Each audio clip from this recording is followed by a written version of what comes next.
I'm here with Barry Silverstein, author of Flea Control, How to Get Rid of Fleas Naturally. Barry, if you could tell us a little bit about your background and why you wrote this book. I'm a professional writer, and I have 2 dogs of my own. And you know, fleas are a major problem for my dogs, and I've spoken to other dog owners, and I know they have that same kind of problem. And most of them seem to use flea control items that are on the market, and I thought, you know, it really would be interesting to do some serious research about whether these products are good and effective, and in fact whether they're harmful. And I was actually shocked to find out that many of them are harmful. So I decided I would take some time to write a book about that. So, you know, part of the title of the book is How to Get Rid of Fleas Naturally. I mean, what does this word naturally mean? Does that mean we use nature against fleas, or can you talk about that a little? Sure. The concept of naturally is really using substances and methods that are both good for the pet and good for the environment. You know, naturally can be a kind of a loaded word. Just because something's natural doesn't mean it's safe. And one of the important things we look into in this book is whether natural items are safe and effective. So everything that is covered in this book definitely is a natural, safe, and effective item. You know, fighting fleas naturally,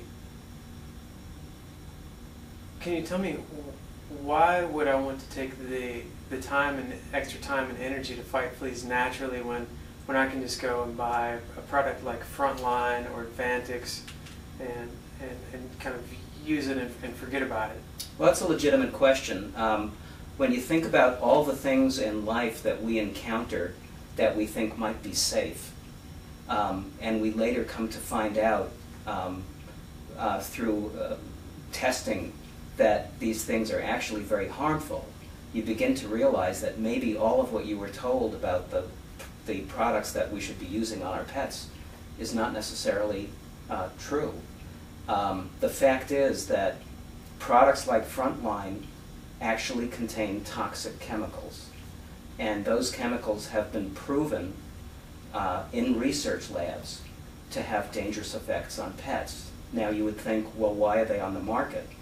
And it turns out that organizations like the Natural Resources Defense Council have looked into this and found that even the EPA is not controlling these products. Why? Because there's a very, very big market for these kinds of products, and chemical manufacturers are very powerful. So my feeling is that when you look at the possible very harmful effects of these products, you have to start thinking about potential alternatives. And when you look at the natural alternatives that are available, you realize that they're much safer. And that's exactly what this book is about. How to use some of these toxic chemicals. And I'm ready to move away from that now that I've educated myself about the risks involved. Like, can you give us some examples of what I could do now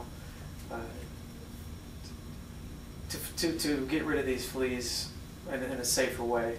Sure. Well, there really are 3 things that you want to think about, and people don't realize having fleas on a dog or a cat is really an ongoing problem. The 3 things you want to think about are how to treat the outside of your home, how to treat the inside of your home, and then how to treat your pet.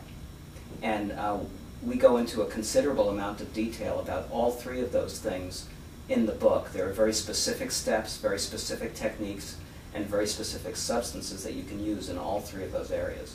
So can you give me an example of something I can do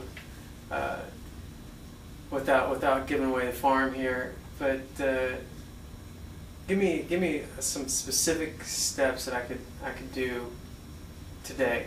Here's something that people might not know.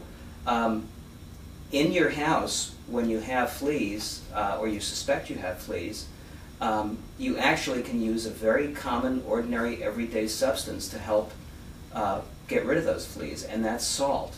A lot of people don't realize that you can take refined salt and you can spread it on your carpet, you can rub it into the carpet, and leave it there for a day or two, and then vacuum it out. Obviously, salt is a safe substance. You vacuum it out, and in most cases, salt will actually take care of the flea problem. It will actually kill fleas.